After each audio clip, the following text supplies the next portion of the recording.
Ada yang rontok tapi bukan rambut, ada yang anjlok tapi bukan sepur.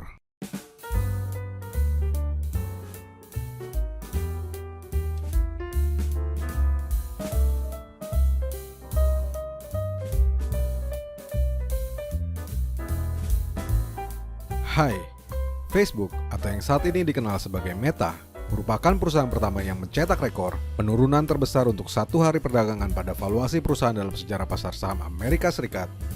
Persisnya pada 3 Februari 2022 lalu, Meta kehilangan kapitalisasi pasar lebih dari 237 miliar US dollar atau setara dengan 3.409 triliun rupiah. Ini tentu membuat pasar begitu kaget. Bagi Mark Zuckerberg sendiri, penurunan saham Meta sebesar 26% dalam sehari telah membuatnya kehilangan kekayaan bersih sebesar 29 miliar US dollar atau setara 420 triliun rupiah, mendepaknya dari daftar 10 orang paling kaya di dunia. Warning.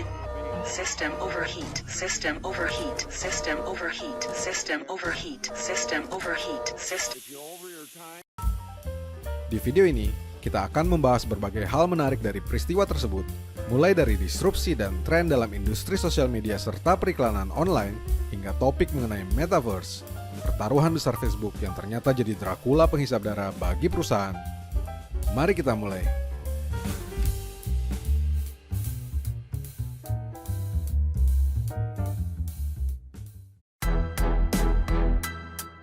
Untuk pertama kalinya sejak 18 tahun lalu didirikan, Facebook melaporkan penurunan pengguna harian pada platformnya. Ini sesungguhnya bukan hal yang mengejutkan, sebab sejak 2018, pertumbuhan pengguna Facebook di negara-negara maju memang telah menunjukkan perlambatan konsisten dan market yang jenuh. Satu-satunya alasan mengapa isu tersebut belum menjadi terlalu serius, karena pertumbuhan pengguna di negara-negara berkembang dengan jumlah populasi yang lebih banyak masih dapat mengimbangi penurunan yang terjadi. Tapi kini, semuanya telah berbeda. Meningkatnya popularitas aplikasi pesaing secara sangat cepat, terutama TikTok, telah berdampak signifikan pada Facebook. Zuckerberg sendiri bahkan mengatakan jika saat ini orang-orang memiliki banyak pilihan tentang bagaimana mereka ingin menghabiskan waktu mereka, dan aplikasi seperti TikTok berkembang sangat cepat. Fenomena ini tercermin dari dinobatkannya TikTok sebagai aplikasi seluler non-Facebook pertama yang melampaui 3 miliar unduhan secara global. Ini sekaligus menjadikan TikTok sebagai aplikasi non-game kelima yang melewati ambang batas, mengikuti WhatsApp, Messenger, Facebook, dan Instagram yang semuanya dimiliki oleh Facebook. Alih-alih memilih Facebook, pengguna baru dari seluruh dunia akan langsung memilih TikTok atau beralih ke TikTok. Alhasil, Facebook melaporkan penurunan hampir 500.000 dalam login harian selama 3 bulan terakhir tahun 2021. Jika kita perhatikan di sekitar, saat ini Facebook memang hanya cenderung digunakan oleh generasi-generasi lama dan jadul. Bahkan bagi anak-anak dan remaja yang baru saja mengadopsi sosial media dalam hidupnya, menggunakan Facebook adalah sesuatu yang memalukan. Suka tidak suka, itulah stereotip yang dialamatkan kepada Facebook oleh generasi-generasi muda saat ini. Facebook sendiri bukannya tidak melakukan apa-apa. Berbagai fitur baru secara rutin disematkan ke dalam platformnya agar tetap relevan. Beberapa waktu belakangan, Facebook terlihat berusaha keras untuk mengembangkan Reels, video pendek yang terlihat sangat mirip TikTok untuk bersaing dengan TikTok. Namun tampaknya upaya tersebut tidak berjalan sebagaimana diinginkan. Dan kabar buruknya, ini bukanlah satu-satunya isu yang dihadapi Facebook. Ada berbagai masalah lain yang saat ini sedang menghantui Facebook, terutama yang berhubungan dengan keran pendapatan perusahaan ini yang semakin terancam. Demikianlah, induk Facebook, Meta, telah memperingatkan pertumbuhan pendapatan mungkin melambat karena berkurangnya iklan dan ketatnya persaingan.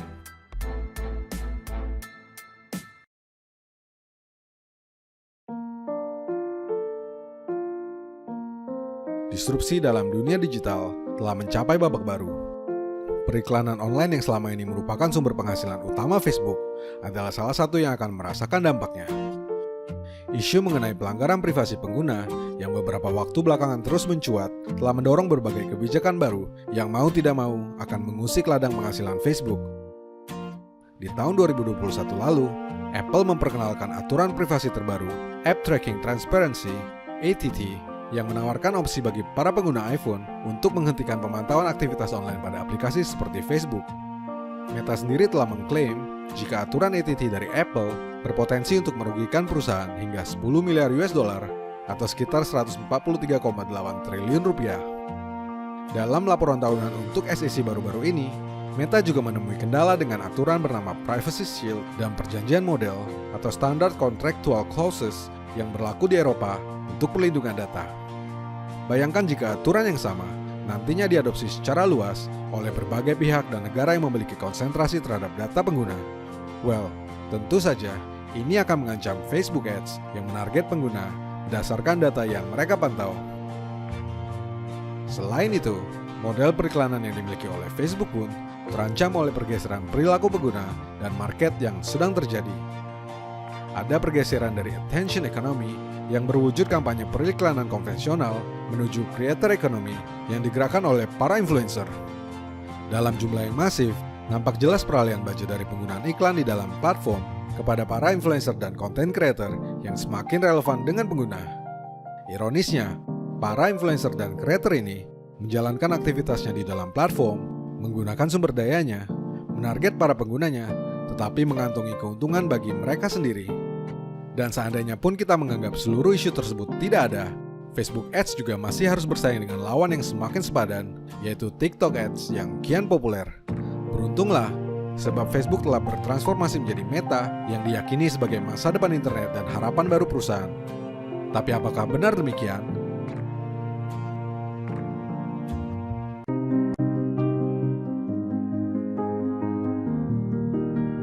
Metaverse adalah sebuah strategi pivot, yakni perubahan arah bisnis yang ditempuh oleh Facebook. Diawali dengan penggantian nama secara gamblang dan terang benderang dari Facebook ke Meta.